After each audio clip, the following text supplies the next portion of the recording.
Hello बच्चों, let's read this question. The question says that both potassium ferrocyanide and the potassium ferricyanide are the diamagnetic. अपनों को बताना है कि ये स्टेटमेंट ट्रू लिखा हुआ है या फॉल्स है. तो सबसे पहले मैं बात करते हैं पोटेशियम फेरोसाइनाइड की. तो पोटेशियम, यहाँ पे टी एक ही आएगा, पोटेशियम फेरोसाइनाइड. तो इसका जो कॉम्प्लेक्स का नाम का इसका मतलब जो कॉम्प्लेक्स फॉर्मूला होता है वो क्या होता है? K4 FeCN6. ठीक है, तो अपने इस पर डिस्कस करते हैं कि इसका क्या क्या फीचर्स आते हैं.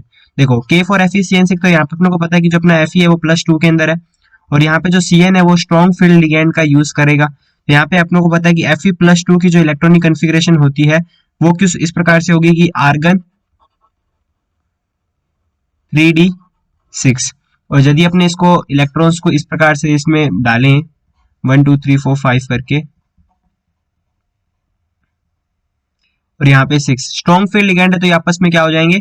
पेयर हो जाएंगे, और पेयर होने के बाद कुछ इस प्रकार से इसका फॉर्म बन जाएगा.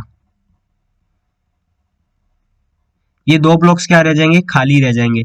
मतलब इसके अंदर जो अनपेयर इलेक्ट्रॉन है वो कितने हैं? 0 है. जब अनपेयर इलेक्ट्रॉन 0 है इसका मतलब वो स्पीशीज कैसा है?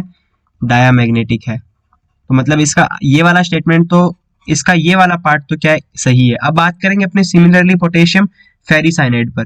तो पोटेशियम फेरिसाइनाइड, यहाँ पे टी एक ही आएगा, पोटेशियम फेरिसाइनाइड. तो अब इसका केमिकल फॉर्मूला क्या होता है वो से करते हैं सबसे पहले. तो K3 FeCN6.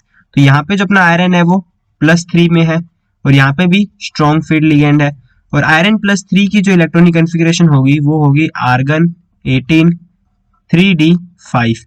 तो अब यदि 3d जब d5 है, 1 2 3 1 2 3 4 5, जब d5 हो रहा है और अपने को पता है कि स्ट्रॉन्ग फील्ड लिगेंड है, तो भी पेयर भी हो जाएंगे. तो यदि ये पेयर भी होते हैं तो भी अपना एक अनपेयर इलेक्ट्रॉन रहेगा. तो इसका मतलब ये स्पीशीज कैसी बनेगी? पैरामैग्नेटिक होगी, क्योंकि इसमें एक अनपेयर इलेक्ट्रॉन है. तो इसका मतलब अपनों को क्या पूछा है कि ये स्टेटमेंट ट्रू है या फॉल्स, क्या दोनों ही डायमैग्नेटिक है या नहीं है? दोनों डायमैग्नेटिक नहीं है. इसका मतलब जो स्टेटमेंट है वो कैसा है? क्या फॉल्स स्टेटमेंट हो गया, क्योंकि एक डायमैग्नेटिक है और एक पैरामैग्नेटिक है. इसका मतलब स्टेटमेंट कैसा होगा? इसका जो इसका करेक्ट आंसर होगा वो क्या होगा? फॉल्स होगा. तो hope so it will understand. Best of luck.